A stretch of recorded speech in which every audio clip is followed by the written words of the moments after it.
Welcome to another episode of the Learn Tagalog Filipino.com podcast. Maraming salamat po sa ating mga members on Patreon.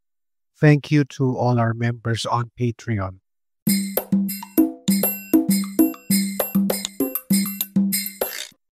What is a barangay? Ang barangay ang pinakamaliit na unit ng pamahalaan dito sa Pilipinas. A barangay is the smallest local government unit in the Philippines. Basic services like health, peace and order, community projects are delivered here. Dito, ibinibigay ang mga pangunahing serbisyo tulad ng kalusugan, kaayusan at mga proyektong pangkomunidad. It is led by a barangay captain, punong barangay kung tawagin, and the barangay council. Pinamumunuan ito ng punong barangay.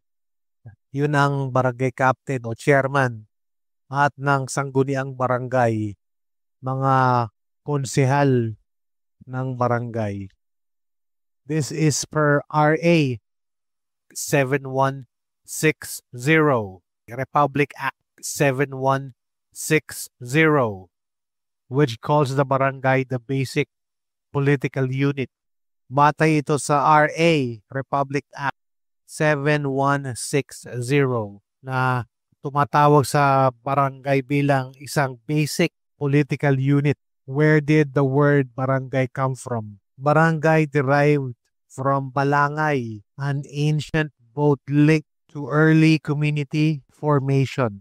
Ang barangay ay mula sa balangay, sinaunang bangka na simbolo ng paglalakbay at pagbuo ng pamayanan.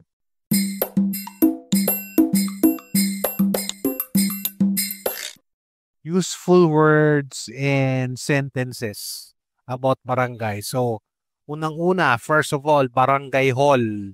I will go to the barangay hall later. Pupunta ako sa barangay hall mamaya. Pupunta ako sa barangay hall mamaya. Next will be punong barangay or kapitan. The captain is the one to talk to about the project. Si kapitan ang kausap tungkol sa project o sa proyekto. Si kapitan ang dapat kausapin tungkol sa proyekto. Next is konsehal ng barangay. Konsehal ng barangay. It could be a man or a woman. Let's talk to the councilor about the ordinance. Kausapin natin ang konsehal tungkol sa ordinansa. Kausapin natin ang konsehal tungkol sa ordinansa. Next is barangay tanod. Barangay tanod. The watchman patrols at night. Nag-iikot ang tanod tuwing gabi. Nag-iikot ang tanod tuwing gabi. O nag-iikot ang barangay tanod tuwing gabi.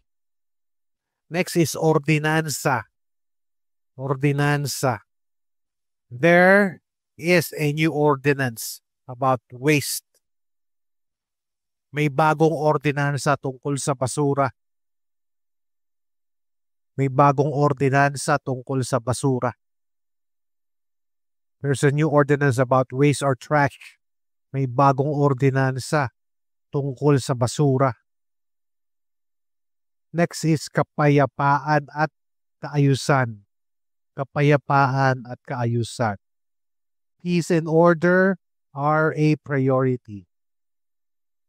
Prioridad ang kapayapaan at kaayusan. Prioridad ang kapayapaan at kaayusan. Next is pulong. Pulong. There's a meeting on Saturday. Let's attend. May pulong sa Sabado. Dumalo tayo. Pulong. May pulong sa Sabado. Dumalo tayo.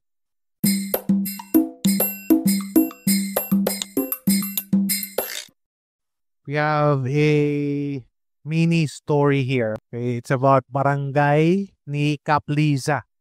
Early in the morning, Ana went to the barangay hall. Maaga pa lang, nagpunta na si Ana sa barangay hall. She greeted politely. Good morning.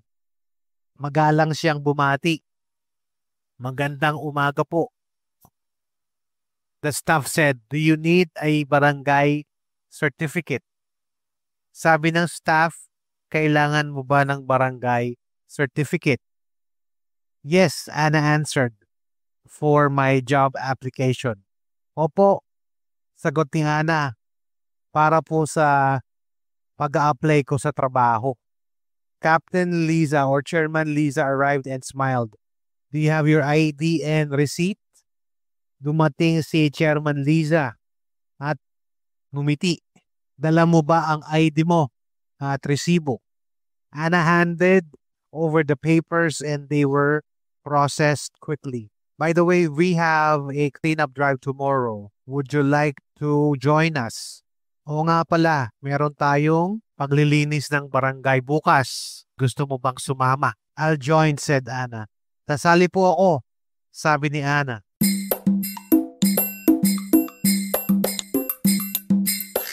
Let's review the vocabulary list.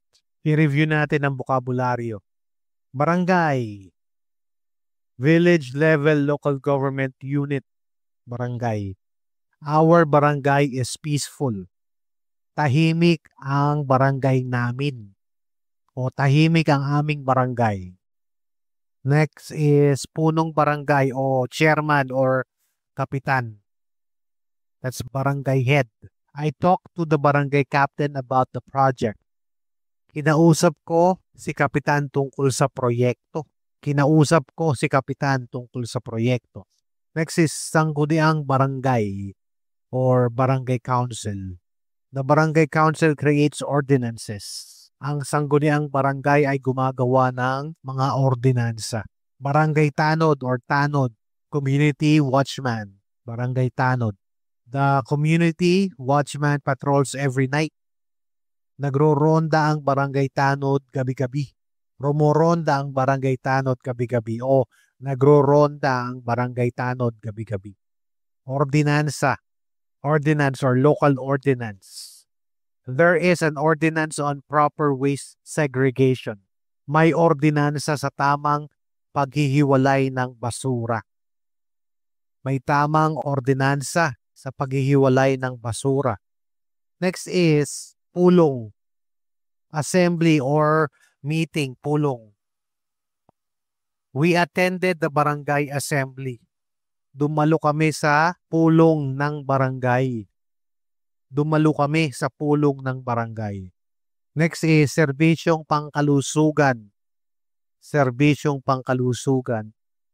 Health services. Serbisyong pangkalusugan. Mayroong serbisyong pangkalusugan sa barangay health center. There are health services in the barangay health center. Next is kapayapaan at kaayusan. Peace and order. We all have a role in peace and order. Lahat tayo ay may papel sa kapayapaan at kaayusan.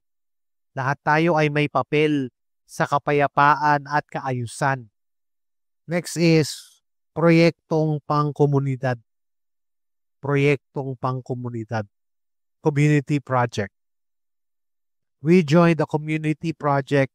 Sumali kami sa proyektong pangkomunidad. I hope you learned something about barangay in this episode. So if you're not yet a member on Patreon, you could go to patreon.com/Learn Tagalog Filipino.